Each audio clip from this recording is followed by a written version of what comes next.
நம்ம கீழக்கரைக்கு ரிஃபாய் மாமா வீட்டுக்கு கொழும்புல இருந்து அட்வொகேட் ஜெனரல் வந்திருக்காங்க. அவங்கள போய் சந்திச்சு என்னன்னு கேட்போம் வாங்க. இன்றைக்கு நமது சிறப்பு விருந்தினராக தம்பி அத்னானுடைய யூடியூப் இதுல இங்க வருகை தந்திருக்கிறவர்கள் இலங்கையில் பிரபலமான ஒரு வழக்கறிஞர். அந்த இலங்கை கோர்ட்டுகள்ல இவங்கள்ட்ட கொடுத்த கேஸ் எல்லாமே ஜெயிச்சிரும். ஆனால் நியாயத்தின் அடிப்படையில தான் மோஸ்ட்லி அந்த கேஸ்களை எடுப்பாங்க. அவ்வளவு பெரிய ஒரு சட்டத்தரன் இவங்க வாப்பா. அதுக்கு மேல அவங்க ஜமாத்துல் உலமாக்கு செயலாளராக இதற்கு முன்னால் 25 ஆண்டுகள் பணிபுரிந்திருக்கிறார். அவர் பேரு மௌலவி எம்ஜிஎம் ரியால். மாப்பிள்ளை லிபை ஆலிம் அவர்களை பற்றி சொன்னார்கள். அவர்கள் இல்லை என்றால் இஸ்லாம் அங்கே தலை தோங்க முடியாது. இஸ்லாத்தில் இருந்தவர்கள் வேறு வழியில் சென்றதை திருப்பி அந்த பாதைக்கு இழுத்து வந்தார். கிட்டத்தட்ட 360 பள்ளிகள் அங்கே நிர்மாணித்திருக்கிறார். இன்றைக்கு நீங்கள் எல்லோரும் ஜும்மாவில் பயான் கேட்கிறீர்கள். எந்த மொழியில் கேட்கிறீர்கள்? தமிழ்.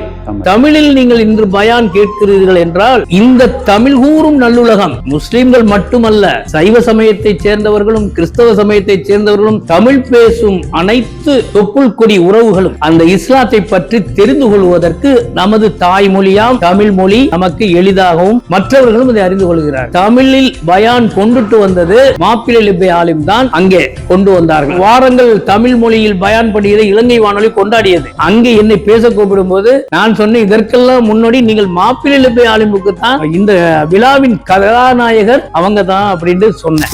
சொன்ன மாதிரி இலங்கையில 1000 குத்துபாக்களை இலங்கை வானொலியில ஒளிபரப்பாக்கி அதை புத்தகமாக்கி வெளியிட்ட சகோதரர் அஹமத் முனவர் அவர் பெரிய ஒரு சேவை செஞ்சார். அந்த குத்துபாக்கள் மூலமாக அந்த குத்துபாக்கள் விளங்கி அந்த சகோதரர் தான் இந்த அல் அஸ்லாஃப் என்ற ஒரு நிறுவனத்தை தாபிச்சிருக்கிறார். அதுல இன்னும் பலர் இருக்கிறாங்க. அல் அஸ்லாஃப் ஃபோபியாஸ் மெமோரியல் ஃபோரம் என்ற இந்த முன்னோர்களை மதிக்கின்ற ஒரு ஃபோரம். இந்த ஃபோரத்தால இலங்கையில பிரபலமாக இஸ்லாத்துக்காக வேலை செஞ்ச, இஸ்லாத்துக்காக சேவை செய்த அறிஞர்கள், பரோபகாரிகள் அவர்கள் கௌரவித்தார்கள். அந்த வகையில இது 2-3 நிகழ்ச்சிகள் நடந்து முடிஞ்சாச்சு. கடைசியாக நடந்த நிகழ்ச்சி தான் இந்த நிகழ்ச்சி. நானிலம் போற்றும் நன்னகர் எமது மூதாதையர் இத்ரீஸ் மரைக்காயர் அவர்கள் ஈழக்கரையை பற்றி தொகுத்தளித்த ஒரு நூல். இந்த நூலை அன்பளிப்பாக நாம் இதை கையளிப்பு செய்கின்றோம்.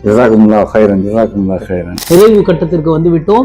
எப்பொழுதுமே கலைக்கூடத்தில் தான் நாம் இதை ஒளிப்பதிவு செய்வார் தம்பி ஆடி. இப்பொழுது எனது இல்லம் தேடி வந்து மிக அருமையான சரித்திர தகவல்களை தந்ததற்கு ஜஸாக்கல்லா ஹைரா, மிக்க நன்றி. அதே போல் அவர்களுடைய நண்பர் அவர்களுக்கும், சமூக சேவையில் சிறந்து விளங்கும் சேவை மனப்பான்மை உள்ள நிலோபர் ஹாஜியார் அவர்களுக்கும் நாங்கள் எங்கள் நன்றி கலந்த சலாத்தினை தெரிவித்துக் கொள்கிறோம். அஸ்ஸலாமு அலைக்கும் ரஹ்மத்துல்லாஹி வபரகாத்துஹு. விடைபெறுகிறோம். நாங்களும் இலங்கையின் சார்பாக ரிஃபாய் ஹாஜியார் அவர்களுக்கும் கீழக்கரை அத்னான் ஹாஜியார் இவர்களுக்கும் எங்கள் நன்றிகளை தெரிவித்துக் கொண்டோம்.